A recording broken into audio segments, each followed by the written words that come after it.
അസ്സലാമു അലൈക്കും. ഫവാസ് കൈ വെരിക്കോസ് വെയിൻ വരുന്നത് നിൽക്കുന്നുണ്ടാണോ? വാലൈക്കും അസ്സലാം. വെരിക്കോസ് വെയിൻ നിൽക്കുന്നുകൊണ്ടാ വരുന്നതെന്നാണ് പൊതുവെ ആളുകൾ മനസ്സിലാക്കിയത്. സത്യത്തിൽ ഈ വെരിക്കോസ് വെയിൻ നിൽക്കുന്നുകൊണ്ട് വരുന്നതല്ല, മറിച്ച് വെരിക്കോസ് വെയിൻ വരുന്നത് ഫംഗസ് അടിഞ്ഞു കൂടുന്നതാണ്. അതായത് പൂപ്പൽ ഉണ്ടാകുന്നതാണ് കാലില്. അതാണ് വെരിക്കോസ് വെയിൻ ആയിട്ട് നമ്മൾ പറയാം. കാലിന്റെ ഭാഗത്ത് പൂപ്പൽ അടിഞ്ഞു കൂടുന്നത്.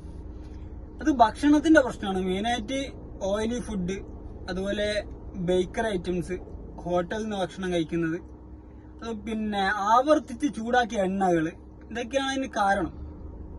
അപ്പോൾ അത് മാറ്റുക എന്നുള്ളതാണ് ഒന്നാമതായിട്ട് നമ്മൾ ചെയ്യുന്നത്. ഒന്ന്, നമ്മളെ ഭക്ഷണം നല്ലതാക്കുക. അതായത് വേവിച്ച ഭക്ഷണം വേവിച്ച 2 മണിക്കൂർ കൊണ്ടെങ്കിലും കഴിക്കണം. രണ്ടാമത്തത് ഹോട്ടൽ ഫുഡ് മാക്സിമം നമ്മൾ ഒഴിവാക്കുക എന്നുള്ളതാണ്. നമുക്ക് ചിലപ്പോൾ സാധിക്കില്ല, എന്നാലും മാക്സിമം. പിന്നെ ബേക്കറി ഐറ്റംസ്, എണ്ണക്കടികൾ, ഇതൊക്കെ പരമാവധി ഒഴിവാക്കും. അതുപോലെ ചികിത്സ എന്ന് പറയുന്നത് ഒന്നാമത്തെ ഐറ്റം നമ്മൾ മനസ്സിലാക്കേണ്ടത് ഫൈബർ അടങ്ങിയ ഭക്ഷണം കഴിക്കുക എന്നുള്ളതാണ്. ഫൈബർ അടങ്ങിയ ഭക്ഷണം കഴിക്കുക, ഇലക്കറികൾ, പച്ചക്കറികൾ, ഇതൊക്കെ കഴിക്കുക എന്നത് ഒന്നാമത്തത്. രണ്ടാമത്തത് നമ്മൾ സുജോക് തെറാപ്പി എന്ന് പറയുന്ന തെറാപ്പി ഉണ്ട്. അതാണ് ഈ പേപ്പർ ടാപ്പില് ഈ ഉലുവയാണിത്.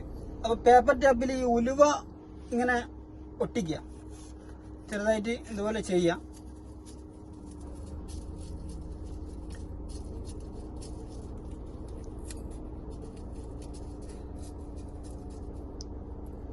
അപ്പോ ഇത് വലത്തേ കാലാണെങ്കിൽ വലത്തേ കൈയിന്റെ ഈ ഭാഗം നടുവിരലും ഇതുപോലെ ഒട്ടിച്ചു വെക്കും.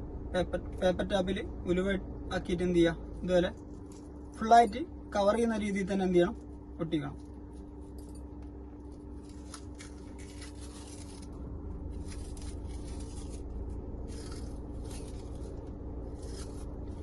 വിരല് വേണമെങ്കിൽ ഒന്ന് മസാജ് ചെയ്ത് കൊടുക്കുന്നത് നല്ലതാണ്.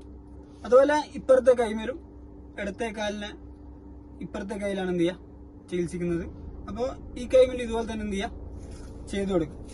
അപ്പോൾ മെയിനായിട്ട് മനസ്സിലാക്കേണ്ടത് ഭക്ഷണം നല്ലതാക്കുക, വെള്ളം, പച്ചവെള്ളം ധാരാളമായിട്ട് കുടിക്കാന്നല്ല, അത്യാവശ്യത്തിന് പച്ചവെള്ളം കുടിക്കുക, ചൂടുവെള്ളമല്ല, പച്ചവെള്ളം. അപ്പോൾ ഇതാണ് നമ്മൾ ട്രീറ്റ്മെന്റ്. ഭക്ഷണം റെഡിയാക്കുക എന്നുള്ളതാണ് ഏറ്റവും മെയിനായിട്ട് നമ്മൾ ചെയ്യേണ്ട കാര്യം.